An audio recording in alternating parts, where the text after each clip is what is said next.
Hello, Michigan music lovers. This is Scott Baker, musician, music journalist, and producer, welcoming you to the Michigan Music History Podcast, covering all the territories of the Mitten. We cast from around the block of the brand new Michigan Rock and Roll Hall of Fame in Bay City, Michigan, in the heart of the Great Lakes Bay region. And I'm joined by Michigan music royalty, sitting to the left and right, Dr. J. Gary Johnson of the Michigan Rock and Roll Hall of Fame and MichiganRockandRollLegends.com website, and Sir Fred Reif, Michigan music author, publisher, manager, and musician. Together they have taught, lectured, traveled, hosted, and have been quoted worldwide on all things Michigan music. Chances are you stood next to them at the record store or shoulder to shoulder at concerts over the years. They are the record crate diggers and the library microfishermen that have dug around for the details, the credits, and the lineage that has been part of the backstory of Michigan music. So grab your favorite beverage, hit the cruise, and take a trip back with us as we open up a can of earworms on Michigan's rich music history. Welcome to the Michigan Music History Podcast Show, channeling through all styles and eras of Michigan music, from before you were born up through this very minute. And now, your host, Scott Baker. We are here, Studio 163 in Essexville.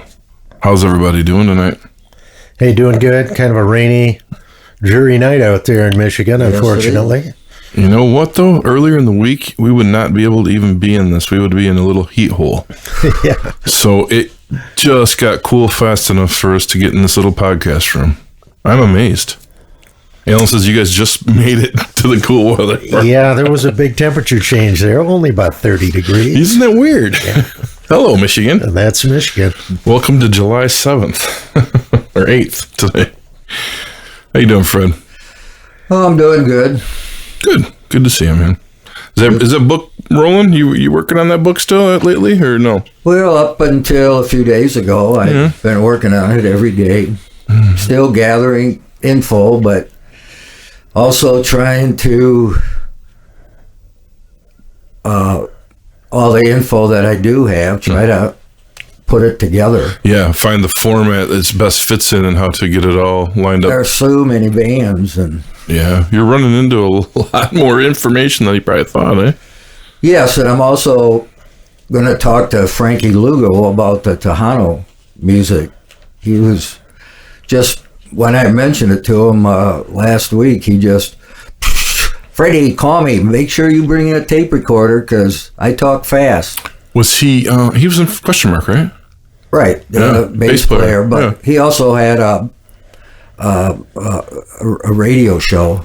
Oh, okay. I think on KNX, probably. All right. I ran into Chris Engelhardt today, and Chris hasn't heard his episode yet because he says I've been locked away writing for about 3 straight weeks. He says I ran into him out on the road today, and he says it's first time out of the house in a long time, but I'm going to get around to it. He says I got your link. I'm like, okay. But yeah, he's been busy writing too. So all your Christmas books or early next year or next year's Christmas, we're going to have something new from you guys. Mine next year. Yes, I have completed my book on Frankie Lyman and the Tombstone also. You wrote one. Did you get it fully written? Well, actually it started out as a batch of just stories on my website, but as I got more and more into it, it's such a fascinating and twisted story that, there's enough for a book there. Wonderful. So I'm in the process now, just kind of fine-tuning it and going over, proofreading it several times and, trying to get it in good shape. It's something that my plan is to publish it locally and sell it at the museum for people that want to get the complete story of the Frankie Lyman Tombstone, and this goes into great detail. Perfect. You mentioned that to us, I think, back in March or when you went on vacation. Just as then, you're like, I'm thinking about a book. Yeah, I'm thinking about it, and I think it's looking pretty solid right now. How many years of backstory did you already have on your site, or did you find to put into this book? Well, I didn't really write anything about Frankie Lyman because he's technically not a Michigan artist. This all started when we had the opportunity to get the Tombstone, and then just going back on his career with the teenagers, and then splitting with the teenagers in his solo career, which really didn't go anywhere. And then, just the whole thing that happened with doo-wop music, how it kind of died out in the 60s and then made this kind of remarkable comeback, I guess you could say, in the late 60s and then through the 70s, helped a great deal by American Graffiti. And then that just started sort of a nostalgia craze across the United States. We had all these channels, radio stations, and some in our area playing 50s music and so on. And then, of course, this organization in New Jersey that, doo-wop never went out of style for these people. And, they're the ones that discovered that Frankie Lyman was buried in an unmarked grave and did these benefits. And then, of course, we got involved in that big court case, and there's where the movie was made, Why Do Fools Fall in Love, that was kind of a biographical film about Frankie Lyman, but really centered on this big trial.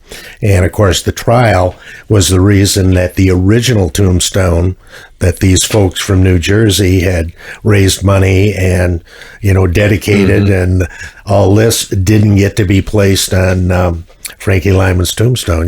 Money was speaking very loudly, and so they got left out. So it's kind of that story, and how it ended up that I learned about it, and which was strictly by chance, by serendipity. I mean, all these strange little occurrences that led to this happening. So I don't know.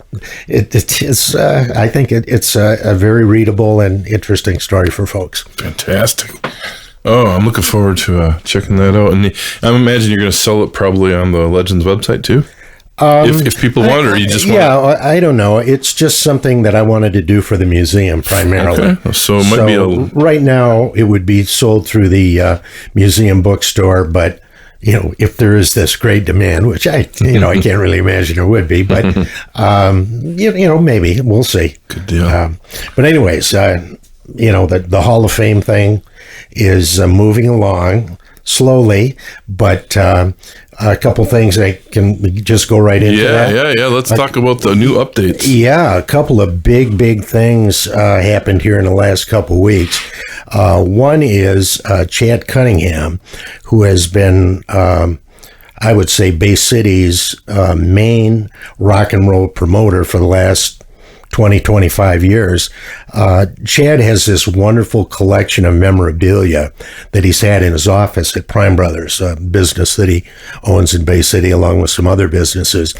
And he has very generously decided to share his collection with the Michigan Rock and Roll Legends Hall of Fame at the Historical Museum of Bay County.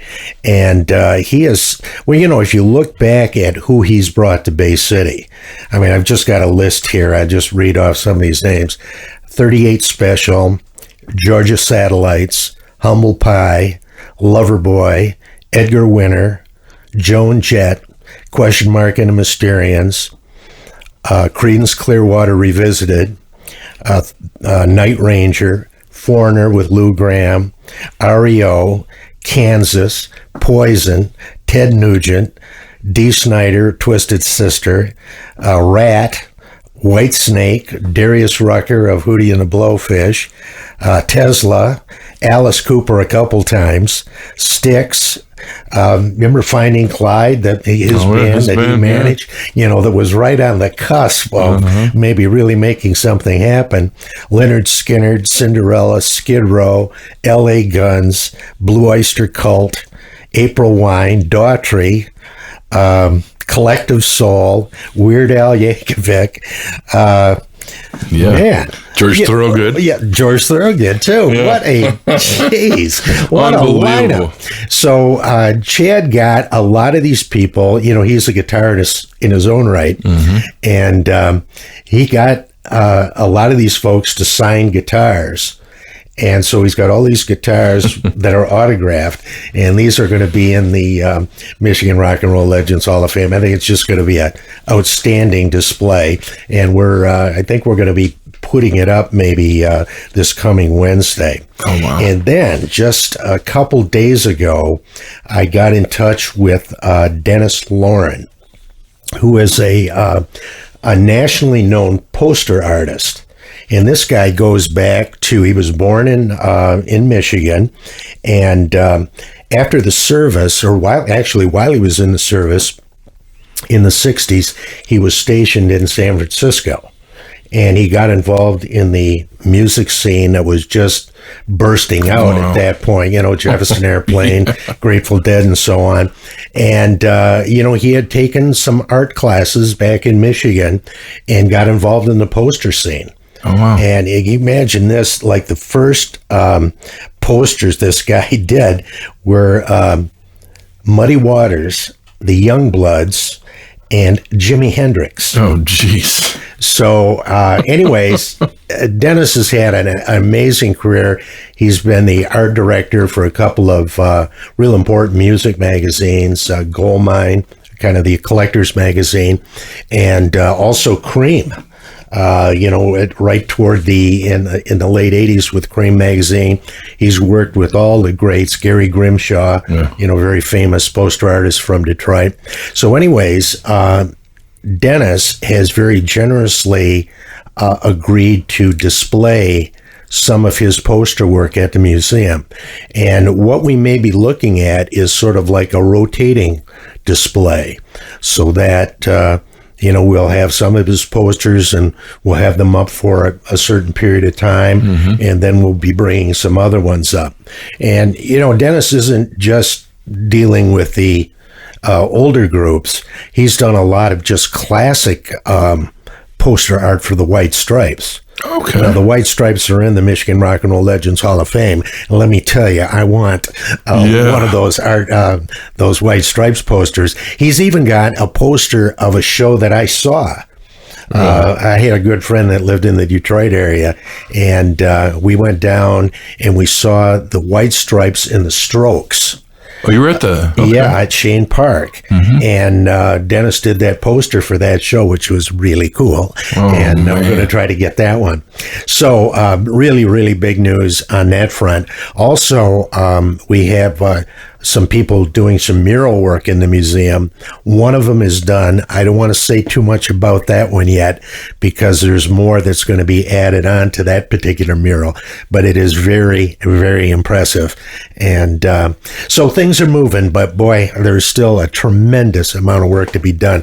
I had no idea that curating a display like that was this much work. When you found out it was going to be a rotating thing, though, and you wanted to keep it fresh, that may have put the wheels in motion on how much work it's going to be, because it's a never-ending job. Well, it is, and we don't want it to just be static. Yeah. I mean, the museum, the Historical Museum of Bay County has got great displays, but they don't change. All the historical things that were in there, they've been there for 25 years. And that's dedicated to Bay County. You're dedicating yours to Michigan. But there's a big emphasis on Bay City and Bay County. Okay. And in the way we're looking at Chad Cunningham's display is, yes, a lot of these groups are, most of them are not from Michigan, but all these were in Bay City. Yeah. And, you want to emphasize the fact that Bay City does rock. It does. I mean, a lot of people probably don't think so, but it really does. I've been in that back room of his before, checking all those, or a lot of them out anyway. It is pretty amazing. Yeah, he's got the coolest amount of memorabilia. Yeah, and his thought was, nobody ever sees this stuff. Yeah.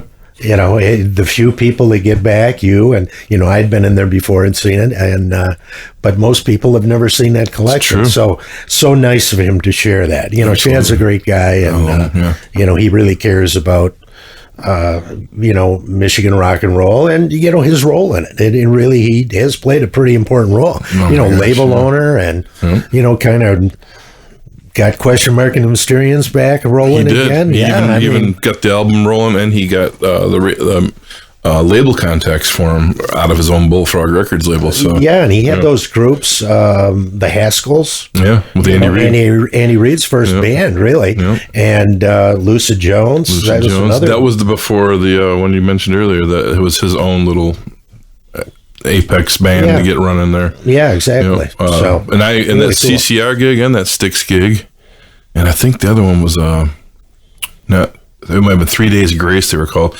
He brought me or my band in to open for those. So I've been down there for a few of those National Act gigs, and it's all thanks to Chad, totally. Well, and we've really got some great Alice Cooper pictures. You know, we're going to have, just like we're going to have a big photo display of Madonna, we're also going to do a real nice photo display of Alice Cooper. Awesome. You know, he has played here numerous times. Oh, yeah. In fact, we got a hold of 2 photographs of the very first time he appeared in Bay City, and it wasn't at John Glenn High School. This is before that, and it was at a festival that was held at Rollaire, and Alice Cooper must have been a late edition. They opened, and they weren't even on the poster. Oh. But apparently, it must have been the Bay City Times had come out to cover it, and so they took some photographs, and it was of the opening band. So we got a couple really nice shots of Alice that very few people have seen before. Ooh. And that would be from 1970. That's some early stuff. That was when they were still on the Zappa label, I think. I think so, yeah. Well, right, it would have been before Love It to Death, the year before Love It to Death. Unbelievable. What cool archives that would be. Yeah. Did you guys track down any of him when he played softball over near Vets Park there for... I wish I would have known. I would have loved to have seen that. That would have been fun. I don't know if I have any or not, but I did go to that game, and I did go to the show, and I think I covered it. I just remember him with his hat tied up and out in the outfield and batting, and he was just cool as all, hanging with anybody. Want autograph? Well, sure. He's obviously a pretty good athlete. Oh, yeah. And I think the band, if I remember correctly, when they started back in Arizona, they were all on the track team or something like that. And, Alice is a pretty good golfer also. Yeah. And that's was a huge draw for a while when, was it Bay Valley that used to be open? I remember when Night Ranger came to town for the Pig gig. I was doing some kind of thing for the Times, and I was backstage, and they were like, "Man, we've been golfing all day at Bay Valley. Well, that's a beautiful place, And I'm like, "Oh, these guys are golfers. That's what they did for the day." Yeah, that is a real nice course out there at Bay Valley. I'm glad that they've it's made a comeback. It was getting a little shaky there for a while. Well, that's wonderful. Well, that's good news. Yeah, good news, Gary. When do you Well, if this is coming in now, I assume maybe by the fall you guys will be up and running? I sure hope so. I'm going to come back in September, and we'll make every effort to get it completed by September, first part of October. Oh, good deal. Well, that's kind of confirming. Like I say, I look at it, there's so much still that has to be done, but, we're slowly but surely making progress. That's awesome. And, I like the idea of it's really cool that you guys can make it a living museum, because you can even do it like other places where they say, from this month to this month, we're going to have this, and you market it, and people can come in and see that, because next from then on, it might change completely around to this and this. Yeah, I don't know how quickly we're going to be able to turn things over, because again, getting memorabilia that is a struggle. Yeah. But do you get emails every day on that, or how does that work for you? In terms of trying to find things? Yeah, tracking it's just it down. Going out and digging. Yeah. And this is how I got a hold of Dennis Lauren. Okay. And I guess Chad was I'm trying to think how that happened. Almost accidental when we were talking about it, that, Chad, volunteered to, loan us his material, and, but just... I send him a private text every week or every time our podcast comes out, and I ask him, "You like it?" He goes, "Keep them coming." Yeah. So he's been enjoying the show. Well, that's great. Yeah. Yeah, good guy. So what else is on the dock? Anything new with you, Fred, over there? For no? Just enjoying the summer concerts? You've been to a lot of shows. Yep. I know I've seen both you guys, too. Since I moved back to the Bay City area, from Ann Arbor, I've been out more than I have in the last 10 years, I think. Excellent. So you're going out mostly locally, Fred? Just seeing the local stuff? Yeah. All right. That's great. Support local music. That's important. That's been always my thing. Yeah. I've noticed you guys both have been out and about a lot, and that's really thankful to us musicians that are trying to get it going. And you guys were even at my Rust Shaking gig, where I didn't really plan on having the band, but we thought we can use that show. This Friday's actually going to be tomorrow. Yeah, you're playing at Scotty's, right? Yeah. All right, I'll try to get over there. Yeah. We'll go on about 10 tomorrow night. We got a couple openers. Okay. I was going to say, Jeff did a great job on the harmonica. Yeah. Just added a little element there to your band. That was pretty cool. Will he set in again, or is that just like a one-off? No, Jeff and I have, through the COVID thing, and him and I have been close together all through the years, but we were really locked in over the last few years through the COVID, especially working our studios back and forth. He wants to do this part, I want to do that part. He sends me this, I send him that, and we go start working on each other's material a little bit. Well, we've had our months and dates together where we've played a lot. I've backed him, he's backed me, he's joined us. He was in my band briefly, and Jeff's like, I would love to do it again when I'm available, because right now I'm down 2 of my regular members, and so he will be in and out, but him and I are also going to hopefully plan something for the fall and winter as a duo. And go do something separate. You're going to record something? He said that we should do something, so we're looking at that right now. Well, yeah, that'd be neat. It's easy for both of us to record too, so it's not a far-fetched idea. But this weekend I have Bob Hauser sitting in for the extra position, so he's going to bring his keyboards, guitars. Bob's going to play with you at Scotty's? At Scotty's, yes. How about that? Yeah. Well, that'll be and he was in my band before too over the years, so they all kind of know my material, they all kind of know my style. So depending on who's sitting in for the night, my core band of Timmy on drums and Matt on bass, we just sway the material to them, and we have a fun time, We're 10 o'clock though, Scott. I'm telling you. You're dealing with a senior citizen here. I'll be bucking senior citizen curfew. I'm on that road soon myself. I know what you mean. Hey, though, I'll tell you what. It's not often that Bay City gets a Hall of Fame performer coming to town. Talk about it. Tell me the story, last guys. Saturday, Jim McCarty at Scotty Sandbar. Wonderful. And it was so nice because Jim had been inducted to the Hall of Fame twice, first as a member of Mitch Ryder and the Detroit Wheels, and a couple years ago as a member of the Rockets. And, I don't get a chance to, hand out frame certificates too often, to these folks. And so to have them come into Scotty's and be able to give them those things, it was real nice. And man, that guy, I had never seen him play before. And what a great place to see him at a venue like Scotty's, where you got a nice elevated stage. And, in terms of somebody like Jim McCarty, it's a small venue. Yeah, right. And, wow, he was just terrific. He's got a great band. He does, yeah. He's the other guitar player is a pretty strong singer. It's also. funny you said Jim that. does a little bit of singing, but it's mainly the other guitar player. I kept hearing about how well his guitar player and him meshed at the show the other night. It was like apparently a stunning thing, because everybody went to see Jim, and then the other guy. Oh yeah, he was. He used to be in the Detroit Blues Band. A long time ago, that's where he got his. What's it? Do you know his name, Fred? I can't remember what it was. I can't think of it right now. But yeah, I mean, Keith Richards calls it the ancient art of weaving. The interplay of the two guitars, which is, of course, sort of what would you call it? Something the Rolling Stones are noted for. Oh, yeah. But other bands as well. And, there was a lot of that. In fact, that band kind of reminded me of the Stones a little bit. The way they were kind of kicking things up. A little swagger to them. Yeah, and they had just that kind of raw, Stonesy kind of thing going on. Yeah, but Jim McCarty, what a history this guy's had. After the Detroit Wheels broke up, he recorded some pretty interesting things with Johnny B on a Detroit label called Impact. They put out 2 or 3 singles.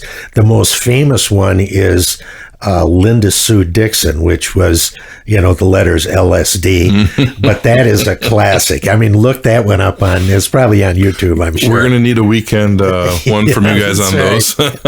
And then he plays with Jimi Hendrix. Yeah. and then plays for a while with Buddy Miles Express. And then when Jeff Beck was injured in a car accident, he was invited to be the guitarist in Cactus. Was on 3 albums in Cactus, and then he and Johnny B formed the Rockets, and God, that's a great Detroit band too. 5 or 6 albums, and that whole Cactus came out of the Beck Bogart a Piece thing, right? And that's how that formed.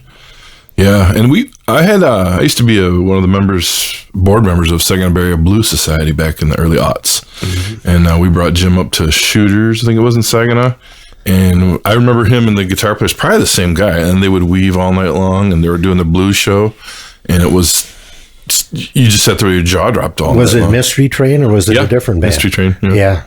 Well, I don't know if he's changed any members over the years. Well, he has, because I know on his website, his son was drumming, but he had, for this gig, he had the drummer for that drums with Thornetta Davis. Oh, okay. So he sat in, and a terrific bass player too.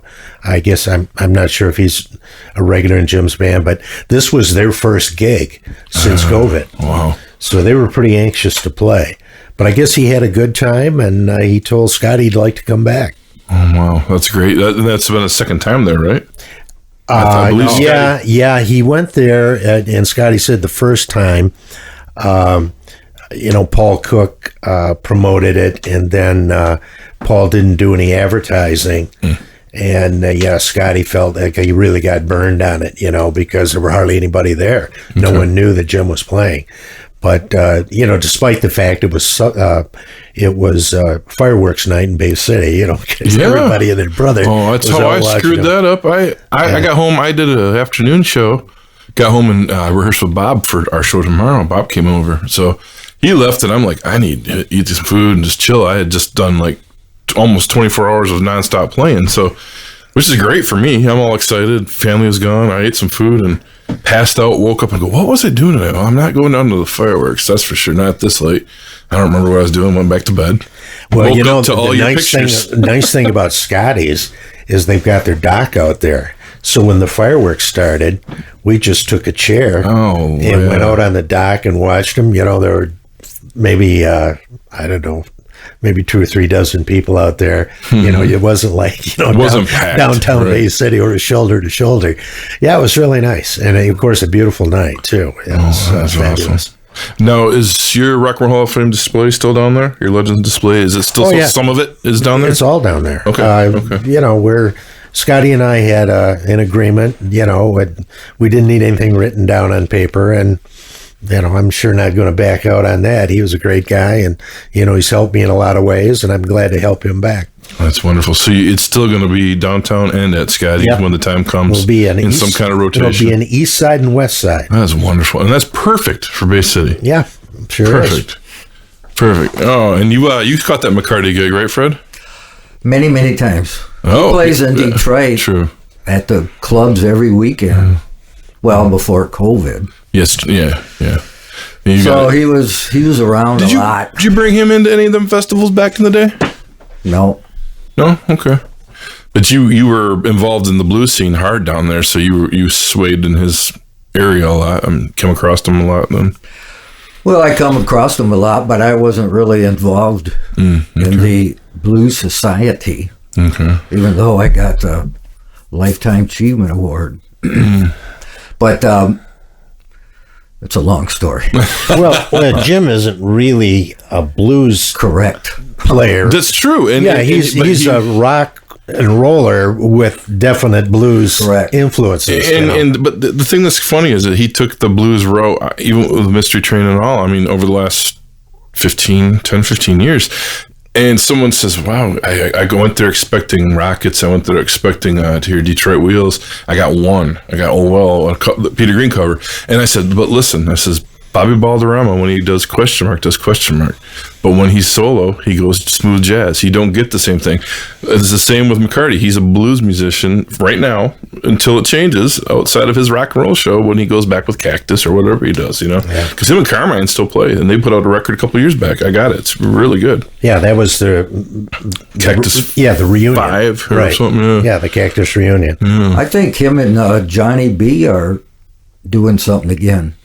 Well, I saw something on Facebook. Yeah, they were in a band for a while called the Hell Drivers. Oh. And it was their whole thing was playing, that real hard rock, Detroit rock and roll. Awesome. And, what two better guys than those two? I mean, really, they're that, you think back, they were the first successful Detroit rock and roll band with the Detroit Wheels. There was really no band. Yeah, I mean, there were some successful artists, Del Shannon, Jack Scott, and so on. But, as far as a band goes, that was really, they were the trendsetters. The frost didn't quite break like they did. Well, right. Like Mitch Ryder did. But, these guys, they got a contract in 1965. True. Okay. They didn't break out until 66 with Jenny Take a Ride. But, Dick Wagner was still playing in the Bossman during those years. And Terry Knight had a little bit of success, but nothing like, those hits that Mitch Ryder and the Detroit Wheels were putting out. That's true. And if anybody has any question, you go check out that brand new Alice Cooper record, because Johnny B's drumming leads that record from beginning to end, and some incredible playing, incredible drumming. Still a rock and roll drummer. Yeah, he's really good. Well, in fact, when the Rockets started, he was the singer. I did not know that. Yeah, they did. When they started, they didn't have Dave Gilbert. They brought him in, I think, a little while later, maybe, I don't know, months or maybe even a year later. They felt that they really needed a front guy, rather than having your drummer do the vocals. But, he's a pretty good singer in his own right. I would like to hear those, because I don't have anything. I don't know if they recorded with Johnny doing the lead vocals, but if you go to those records that he put out on Inferno, that's Harry Bach's label in Detroit, I think he's doing the lead vocal on those. Okay. Who did he come up here with at BMO's last year, or just before COVID? He was here, because I know everybody went down and hung out with him. Johnny B? Yeah. He played someone at BMO's, and Pat Cummings got a photo with him, and like, here's my hero. He came up to BMO's tonight. Oh. Yeah, that was just before COVID. Tino Gross. He plays with him. I'm not sure. He plays with Michael Caton, too. Did you ever have Michael Caton? I met him in Europe. Yeah, he's really big in Europe, I guess. Yeah. I couldn't believe it. Caton's a sweetheart. Michael Caton from Hell. Yeah, Hell, Michigan. What is it? The Blues Man from Hell? Is that what he calls himself? Yeah, something like that. Yeah. I got to hang with Michael a few times at a record store, because my buddy owned it down in Howell, or it was in Northville at the time. And I'd walk in to see my friend. We'd hang out for the weekend, and Caton's usually in there hanging out. And yeah. He seems like a real good guy. Totally. I've never met him in person. I interviewed him several times over the phone, because he's in the Michigan Rock and Roll Legends Hall of Fame. He's something else, too. Also, yeah. Johnny B. Yeah. Good connection. All right. Everybody jump back on with us, and we'll be back for another episode coming soon. We'll talk to you. Thanks. Thank you for tuning in. Additionally, Dr. J can be reached at MichiganRockAndRollLegends.com. Sir Fred can be hit up at FredRife.com. And Scott through ScottBakerMusic.com. You can also search Michigan Music History Podcast on Facebook and YouTube. You've been listening to the MMHP in the 989. From all of us at the